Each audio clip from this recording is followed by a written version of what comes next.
Mirë se erdhe në botën ku askush nuk është i pafajshëm. Sekrete shqiptare, vendi ku rrëfimet më të thella, më të ndaluara dhe më të pathëna të shqiptarëve marrin zë. Na bëni subscribe për histori të ndryshme.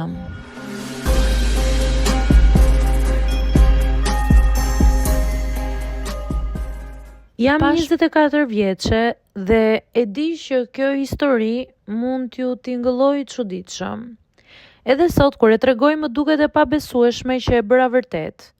Por, në atë moment, në kokën time kishte një lloj logjike të shtrëmbër që më bindi ta provoja. Gjithçka nisi nga varfëria, por edhe nga kokëfortësia. Kisha humbur punën pak muaj më parë, qeraja po më vinte nga të gjitha anët dhe frigoriferi ishte bosh. Kisha një mace, lunën, që gjithmonë kishte ushqim, qese të mëdha me granula, me etiketa që premtonin proteina, vitamina dhe ushqim të balancuar. Një mbrëmje ndërsa po i mbushja tasin asaj më shkoi mendja. Në fundit është ushqim. Çfarë mund të më ndodh? Nuk ishte një vendim heroik, as një eksperiment shkencor. Ishte thjesht dëshpërim. Ditën e parë mora disa kokra. I lava me ujë të nxehtë, sikur kjo do t'i bënte më njerëzore. Shija ishte e tmerrshme, e thatë me një aromë që nuk largohej nga goja. Por unë mbusha disi. Barku im ishte plot, ndërsa mendja jo. Ditën e dytë e bëra mekanike. Nuk mendoja më për shijen, vetëm për faktin që po mbietoja. I shtoja ujë, i shtypja pak, i haja ngadalë. Kafja më ndihmonte ta gëlltisja më lehtë. Ndjehesha e lodhur, por e justifikoja me stresin. Nga dita e tretë fillova të ndjehesha çuditshëm. Më kruaj lëkura, fillimisht në krah, pastaj në qaf. Mendova se ishte nga nervat ose nga ndonjë alergji e zakonshme, kështu që vazhdova. Ditën e katërt pash pullën e parë, e vogël e kuqe mbi bark, pastaj një tjetër në shpinë.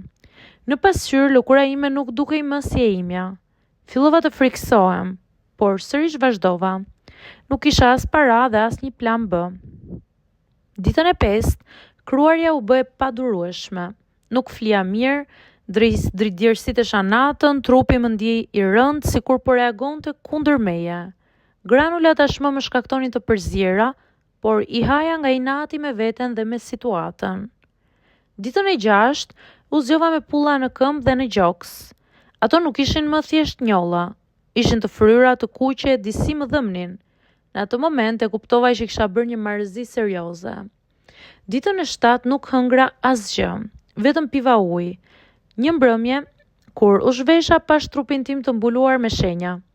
Ula në dysheme dhe qava, jo vetëm nga dhimbja, por nga turpi. Si kisha arritur në këtë fazë? Shkova në urgjencë natën. Mjeku më pa, më pyeti çfarë kisha ngrënë ditët e fundit. U turpërova dhe nuk tregova. Pastaj në një moment u detyrova t'i thosha.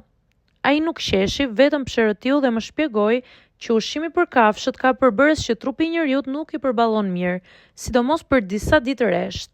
Reagim alergjik, intoksikim i lehtë, stres mbi sistemin.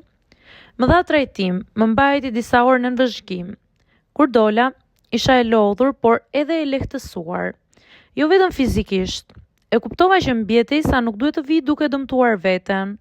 Sot kur e kujtoj nuk qesh.